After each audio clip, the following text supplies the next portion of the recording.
Assalamualaikum warahmatullahi wabarakatuh. Selamat datang kembali di channel saya, Kontrakan Mentok. Sesuai thumbnail dan judul ya, hari ini saya mau ngasih tips buat teman-teman yang mau mulai beternak lele. Maaf ya, ini karena saya di pinggir jalan depan rumah, jadi banyak orang seliweran ya, agak berisik tapi nggak apa-apa. Jadi saya mau ngasih tips buat teman-teman yang mau memulai beternak, mulai dari memilih tempat atau lahan yang mau dijadikan kolam, terus tips merawat air dan lain-lainnya. Nanti kita jelaskan sedikit demi sedikit, pelan-pelan aja. Jadi buat teman-teman jangan lupa ditonton sampai habis biar gak ketinggalan infonya. Juga jangan lupa di subscribe.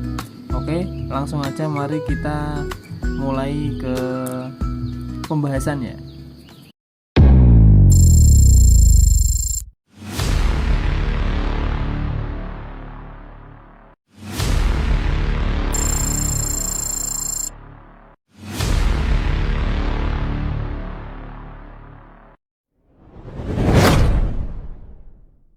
Sebelum memelihara lele, langkah yang paling penting bukan membeli bibit atau pakan, melainkan mempersiapkan lahan kolam dengan benar. Banyak pemula terburu-buru menebar benih, padahal kondisi kolam belum siap. Akibatnya, pertumbuhan lele tidak maksimal, mudah terserang penyakit, bahkan tingkat kematian tinggi.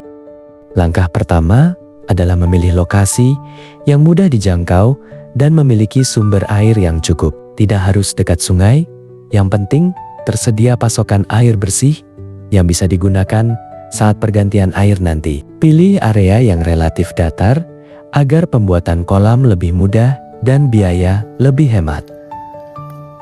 Setelah lokasi ditentukan, bersihkan lahan dari rumput liar, semak, akar tanaman, batu, maupun benda tajam yang dapat merusak terpal. Luangkan waktu untuk meratakan permukaan tanah, karena dasar kolam yang rata akan memudahkan pengelolaan air dan pembersihan kotoran di kemudian hari. Jika menggunakan kolam terpal, pasang rangka dengan kokoh menggunakan bambu, kayu, atau besi sesuai anggaran. Pastikan semua sudut terpal terlindungi dari benda tajam agar tidak mudah bocor. Setelah terpal terpasang, isi air secara bertahap dan cek apakah ada kebocoran sebelum kolam digunakan.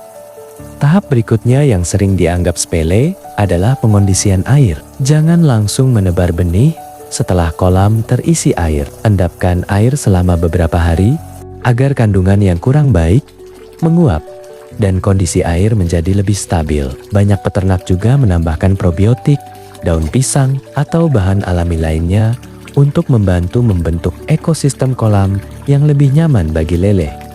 Daun pisang yang direndam di kolam dapat membantu menciptakan suasana air yang lebih alami. Saat daun mulai membusuk, warna air biasanya berubah menjadi kehijauan atau kecoklatan. Ini merupakan proses yang umum selama kualitas air tetap terjaga dan tidak menimbulkan bau menyengat.